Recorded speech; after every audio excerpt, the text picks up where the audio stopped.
Good morning students. जैसा कि आप लोग जानते हैं, मेरा नाम शिवम उपाध्याय है और मैं आप लोग का हमारे यूट्यूब चैनल निर्मला अकेडमी में स्वागत करता हूँ। तो आज का जो टॉपिक है हमारा वो है इनवर्स ट्रिग्नोमेट्रिक फंक्शन। देखिए, कुछ बच्चों को इसमें प्रॉब्लम इस वजह से आता है कि प्रीवियस क्लासेस में जो आपको ट्रिग्नोमेट्री का नॉलेज है वो आप लोग भूल जाते हैं। अगर आपको चीज रिकॉल हो और 11th का आपका रिलेशन फंक्शन पता हो तब आप इसको कर सकते हैं। पहली चीज ये आती है कि दिया इनवर्स ट्रिग्नोमेट्रिक फंक्शन। अब आप ये लोग जानेंगे कि इसमें फंक्शन होता क्या है। आप लोग पहले फंक्शन जानेंगे तभी आप इसे सॉल्व भी कर सकते हैं। तो फंक्शन को भी नोट किया जाता है ऐसे f such that x tends to y। इसका मतलब ये है कि जो x में एलिमेंट है उसकी इमेज y में होनी चाहिए। अगर है तो ही ऐसा संभव होगा कि वो जो है सेट क्या है, फंक्शन है। इसके आप लोग रिलेशन में देखे थे, रिलेशन में क्या होता था कि ऑर्डर पेयर बनता था। ऑर्डर पेयर का मतलब क्या होता है, जैसे कि मान लिया आपके पास सेट A था 1 2 3 और सेट B था 4 5 6। तो अगर हम लोग A क्रॉस B निकालते थे, A क्रॉस B वाला क्या आता था 1 4 1 5 1 6 2 4 डॉट डॉट डॉट क्या जाते 3 4 3 5 और 3 6। ये जो आपके आते थे क्या आते थे, ऑर्डर पेयर आते थे। ऑर्डर पेयर का मतलब क्या होता है कि एक ऑर्डर में जा रहे हैं, तो इसे हम लोग रिलेशन कहते थे। तो फंक्शन में क्या होता था, फंक्शन में अगर मैं क्या देता हूँ, फंक्शन पे देखिए यहाँ पे 1 की 4 इमेज है, 1 की 5 है, 1 की 6 है, लेकिन ऐसा नहीं होता है फंक्शन। फंक्शन में क्या होगा कि 1 का अगर 4 है तो 1 की इमेज 4 ही होगी, 5 नहीं होगी। उसी को अगर हम लोग फंक्शन लेते हैं, ठीक है, अगर हम लोग फंक्शन लेते हैं, फंक्शन में क्या करते हैं, ये दो सेट है और हम लोग इसमें फंक्शन डिनोट करते हैं। तो फंक्शन के लिए हम लोग ले लेते हैं, कोई एक रिलेशन ले लेते हैं कि b इक्वल टू क्या हम लोग लेते हैं कि a प्लस 2। लेकिन उसमें एक कंडीशन होता है कि जो a है, ये जो आपका सेट a आएगा, ये जैसे होता है ना, ये 1 और 4 ये क्या कहते हैं, a भी कहते हैं। इसका फंक्शन का एक सिंपल फॉर्मूला होता है कि अगर ये हमारा दिया हुआ है, जो हमारा आंसर आता है a b, तो वहां पे a बिलोंग करेगा किससे, x से, और y बिलोंग करेगा किससे, y से, b बिलोंग करेगा आपका y से। अगर हम लोग इसी बेसिस इस फॉर्मूले पे, अगर ये आपका रिलेशन दिया हुआ है तो इसके हम इसको सॉल्व करते हैं तो हमारा आएगा क्या। देखिए, अगर a की वैल्यू हम 1 रखते हैं, a की वैल्यू 1 रखेंगे तो b की वैल्यू हमारी कितनी आएगी 3, a की वैल्यू 2 रखिए तो b की वैल्यू 4, a की वैल्यू 3 रखिए तो b की वैल्यू 5 आएगी कि नहीं आएगी। लेकिन देखिए जो 5 है आपका, ये सेट b में भी आ रहा है, तो यहां तक चलेंगे। तो इसका मतलब क्या है कि अगर हम अगर यहाँ पे हम 4 भी ले लेते हैं, चलिए मानते हैं 4 ले लेते हैं, इस सेट को थोड़ा सा हम इंक्रीज कर लेते हैं, इसे 4 और 5 तक ले जाते हैं। तो अगर हम a की वैल्यू 4 रखते हैं तो y की वैल्यू हमारी, b की वैल्यू हमारी 6 आएगी। फिर अगर हम a की वैल्यू 5 रखते हैं तो b की वैल्यू 7 आएगी। लेकिन जैसा कि देख रहे हैं आप लोग, देख रहे हैं कि देखिए b हमारे क्वेश्चन का a प्लस 2, तो जैसे हमने b अगर यहाँ पे 5 पुट किया और b हमारा आया है 7, लेकिन 7 देखिए b में बिलोंग कर रहा है, 7 जो है वो b में नहीं है। इसका मतलब क्या है कि ये फंक्शन नहीं होगा। फंक्शन का मतलब क्या होता है, फंक्शन का मतलब है कि f, अगर एक फंक्शन है f सच है x टेंड्स टू y, उसके लिए एक है कि जो हमारा a भी होगा, a बिलोंग करेगा x से, b बिलोंग करेगा y से। अगर नहीं कर रहा तो फंक्शन नहीं होगा। देखिए यहाँ पे 1 और 3 है, 1 आपका a, देखिए ये फर्स्ट एलिमेंट है, ये फर्स्ट एलिमेंट आपका a से बिलोंग कर रहा है, और जो सेकंड एलिमेंट है आपका वो b से बिलोंग कर रहा है कि नहीं कर रहा है, तो ये भी नहीं है हमारा। ये देखिए ये कर रहा है कि नहीं, देखिए ये करेगा। आपका फर्स्ट एलिमेंट क्या है, a से बिलोंग कर रहा है, और सेकंड एलिमेंट क्या है, 4 से बिलोंग कर रहा है। इसका मतलब ये आपका फंक्शन है। इससे देखिए इसमें 3 और 5 दोनों एक ही से बिलोंग कर रहे हैं, तो इसका मतलब ये भी फंक्शन नहीं है। और इसे देखिए 4 और 6 ये बिलोंग कर रहा है, इसका मतलब ये फंक्शन है, तो मतलब क्या है कि ये तो पहली चीज है कि ए एक्स से बिलोंग करे और बी वाई से बिलोंग करे, और उनकी इमेज देखिए सिंगल ए होनी चाहिए, डबल नहीं हो सकती, इसकी यहाँ पे हो रही थी, तो इसको फंक्शन कहते हैं। देखिए अभी हम लोगों ने फंक्शन को देख लिया, आप लोगों को समझ में आ जाएगा कि फंक्शन क्या है। अगर नहीं आया होगा तो वीडियो को रिवाइंड करके एक बार देख लीजिएगा, अगर तब भी नहीं आता तो कमेंट कीजिएगा। अब बात आती है, हम लोगों ने फंक्शन पढ़ा, तो अब हमको जानना है कि इन्वर्टेबल फंक्शन क्या होता है। भाई फंक्शन तो हो गया, इन्वर्टेबल फंक्शन क्या होता है, आपको इन्वर्स ट्रिग्नोमेट्रिक फंक्शन पढ़ना है, फंक्शन हो गया इन्वर्स पढ़ते हैं। तो इसका मतलब है कि अगर कोई भी फंक्शन कैसा हो, 1 1 हो और ऑन टू हो। 1 1 क्या होता है, 1 1 का मतलब होता है कि आपके पास दो सेट है, 1 2 3 4 5 6, तो इसकी इमेज सिंगल सिंगल बने तो इसे हम लोग कहते हैं 1 1। और सेट ए और सेट बी दोनों की अगर इमेज इसको देखिए, इसको कहते हैं इमेज और इसको कहते हैं प्री इमेज। तो कह सकते हैं 1 की इमेज 4 है और 4 की प्री इमेज 1 है। तो अगर 1 1 है तो इसका मतलब ये सब आपस में रहेंगे, और ऑन टू का मतलब कि कोई भी जो एलिमेंट है वो बच नहीं रहे। अगर यहीं पे 7 रहता और ये बच जाता तो ये ऑन टू नहीं होता। क्यों? क्योंकि 7 की प्री इमेज तो कोई है ही नहीं। तो समझ गए इसका मतलब क्या है, 1 1 का मतलब कि सबकी सिंगल इमेज होगी, और ऑन टू का मतलब है कि हर सेट में सभी एलिमेंट की इमेज और प्री इमेज होगी। तो ये कंडीशन थी इन्वर्टेबल फंक्शन के लिए। हम जब क्वेश्चंस लगाएंगे तो हम भी पहले इसमें यही चेक करेंगे, कोई भी क्वेश्चन लगाएंगे तो पहले हम देखेंगे वो जो फंक्शन है वो 1 1 है और ऑन टू है, तब हम लोग कहेंगे कि वो इन्वर्टेबल फंक्शन है, और तब उसका हम लोग इन्वर्स निकालेंगे। ठीक है, अब आते हैं हम लोग इसके बाद हम लोग देखते हैं। देखिए इन्वर्स ऑफ फंक्शन का क्या मतलब हो गया, जैसा कि मैंने भी आपको बताया था, दो सेट दिया था, उसी तरह let F such that X tends to Y be 1 1 and onto function, मतलब कि ये क्या होना चाहिए 1 1 और ऑन टू हो। ठीक, तो क्या होगा, जो y है वो बिलोंग करेगा कैपिटल Y से, जो ये एलिमेंट y है वो कैपिटल Y के सेट से बिलोंग करेगा। तो जो स्मॉल x है वो एक यूनिक सॉल्यूशन होगा, जैसे मैं आपको बताया था, ये सेट A और B में 1 2 3 और यहाँ ले लीजिए आप 1 4 9। देखिए कैसा सेट है, ये स्क्वायर का सेट है इसका, ए और बी का स्क्वायर का सेट है। तो ये 1 का 1 से, 2 का 4 से, 3 का 9 से, मतलब 1 1 और ऑन टू हो रहा है। और यहाँ देखिए पहली चीज क्या है कि ये जो y है, मान लीजिए आप इसको y ले लीजिए, ये x और y, तो y के लिए सिंगल एलिमेंट एग्जिस्ट कर रहा है, y के लिए देखिए 1 के लिए 1 एग्जिस्ट कर रहा है, 4 के लिए 2 और 9 के लिए 3। इसका मतलब क्या है कि then for each y belongs to capital Y, there a unique element x belong to capital X. तो such that fx equal to y, अगर ऐसा होता है तो हमारा fx equal to y होगा। और जो इन्वर्टेबल फंक्शन हम निकालते हैं, आप इस y को उधर लेके जाएंगे तो ये हो जाएगा क्या, f inverse y equal to x। इसको हम लोग कहते हैं इनवर्स ऑफ ए फंक्शन। यही सिंबल होता है आपका इनवर्स ऑफ ए फंक्शन का, जो कि देखिए जैसा कि मैंने बताया था, ये जो सिंबल होता है आपका,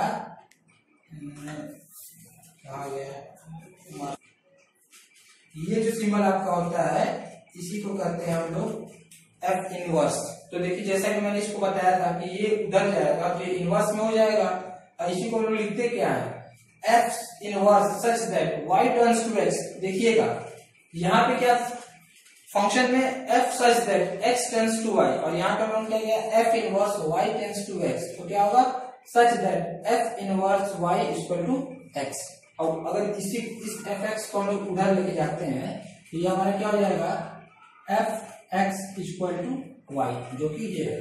अब हम लोग ट्रिग्नोमेट्रिक फंक्शन पढ़ रहे हैं, देखिएगा एक एग्जांपल आपको छोटा सा बताता हूं। अगर यहाँ पे हम लोग लिखे हैं tan 60 का होता है वैल्यू √3, अगर इस tan को हम लोग वहां ले जाएंगे तो ये क्या हो जाएगा 60 degree equal to tan inverse √3। ठीक है, कुछ नहीं करना है, tan इनवर्स में बस ऐसे ही करना है, फंक्शन जो था, ये फंक्शन था, हमने फंक्शन को यहाँ पे रिप्लेस कर दिया, इनवर्स कर दिया। अभी आपको आगे जब एग्जांपल्स बताऊंगा तो बहुत ज्यादा क्लियर हो जाएगा। वो इस तरह के देखिए फंक्शन तो हम लोगों ने पढ़ लिया, इनवर्स भी पढ़ लिया। अब देखिए बात आती है डोमेन और रेंज की।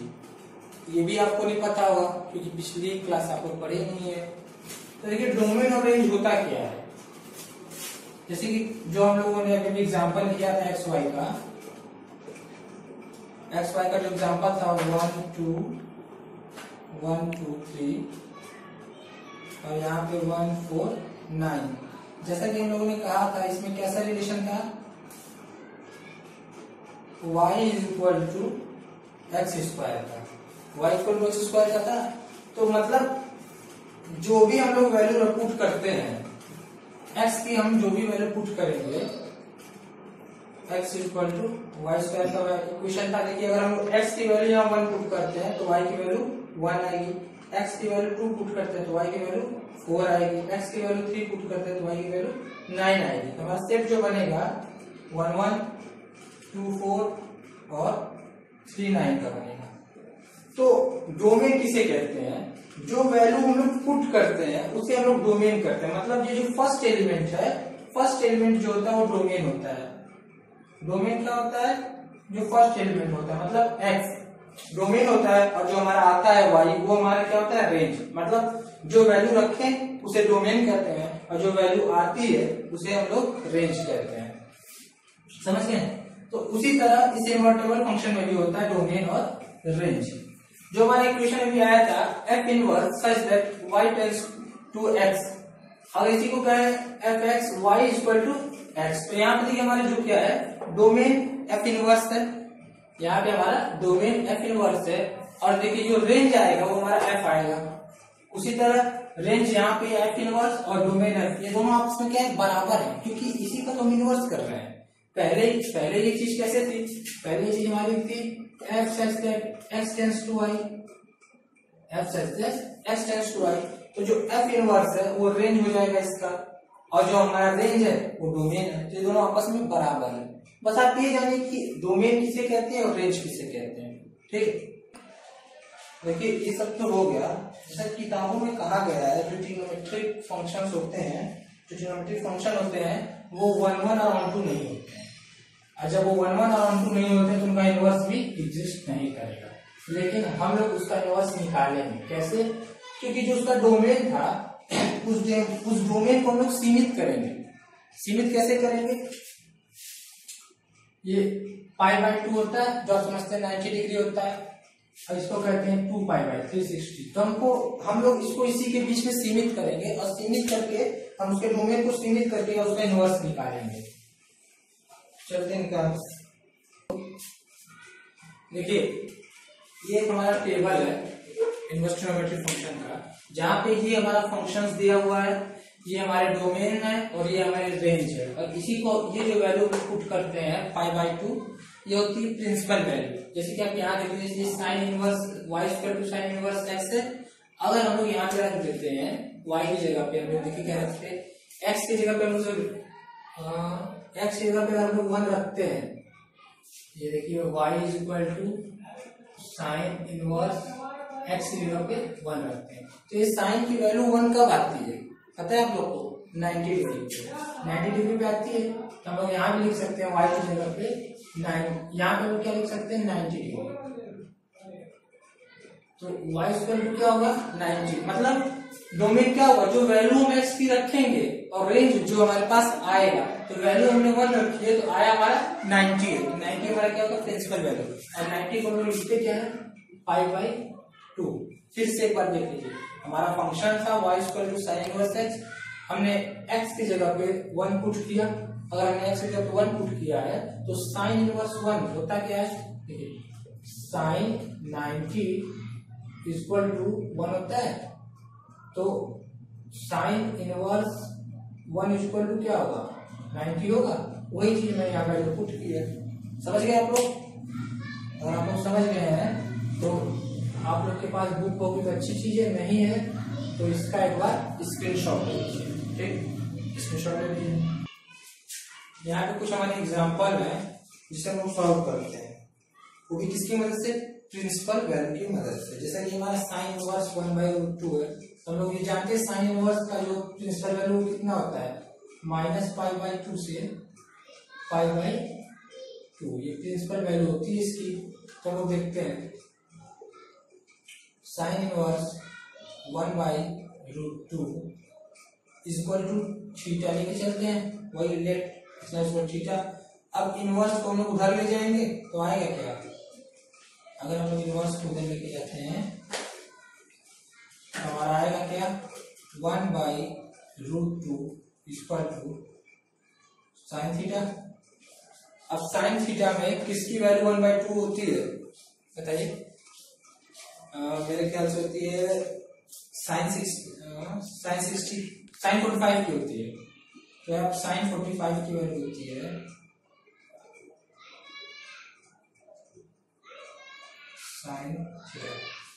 साइन से साइन काट देंगे, एंगल बचा क्या, थीटा इक्वल टू 45।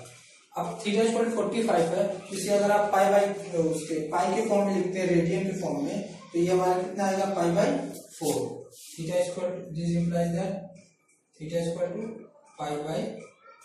तो आपका आंसर हो गया। अब दूसरा निकालते हैं उसी तरह, इसका जो प्रिंसिपल वैल्यू आता है tan का, वो भी सेम होता है लेकिन क्लोज इंटरवल में, -π/2 से π/2। राइटिंग थोड़ी सी गंदी होगी, सही हो जाएगी। देखिए tan inverse √3 equal to theta, वही काम सेम करेंगे यहाँ, tan थीटा इक्वल टू √3, किसकी वैल्यू होती है 60 की। तो हम यहाँ लिखेंगे क्या, tan थीटा इक्वल टू tan 60, tan से tan घटा, this implies that theta equal to 60। और आप इसे भी कन्वर्ट कर लीजिएगा π/6 के फॉर्म में। और फिर बात आती है कोसेक की। देखिए कोसेक जो होता है हमारा, वो उसका जो रेंज होता है, वो कोसेक का रेंज हमारा आता है -π/2 से +π/2 -0। जो काम यहाँ किया वही प्रिंसिपल वैल्यू के लिए आपको उसमें भी करना पड़ेगा। Cosec inverse 2 equal to theta, this implies that cosec theta equal to 2। अब ये कोसेक थीटा में किसकी वैल्यू आपकी 2 होती है, देखिए साइन 30 की होती है, तो इसी तरह इसकी हो जाएगी आपका cosec theta equal to cosec 30, cosec से कोसेक काटा, थीटा इक्वल टू 30। आप इसे भी रेडियन में कन्वर्ट कर लेंगे। रेडियन जो मैं बोल रहा हूँ, रेडियन में कन्वर्ट करने के लिए, रेडियन का मतलब जानते हैं आप लोग, ये जो π/2 π/4 होता है, इसी को रेडियन कहते हैं। और ये होता कैसे है, ये होता है आपका, पाई का मतलब होता है 180, पाई का मतलब 80 होता है। अगर मैं π/4 कह रहा हूँ तो देखिए अगर इसको कट करते हैं, अब π/4 कट करेंगे तो आपका कितना आएगा 45, समझे। तो उसी तरह आप 30 को भी कन्वर्ट कर दीजिएगा इसमें रेडियन, इसका आंसर शायद मेरे ख्याल से π/6 आएगा, इसका आएगा आपका π/6, इसका होगा π/3, देख लीजिए। और जो आपके एक्सरसाइज है आप उसे सॉल्व करिएगा, अगर कोई प्रॉब्लम होगी तो आप नीचे कमेंट में बोल सकते हैं।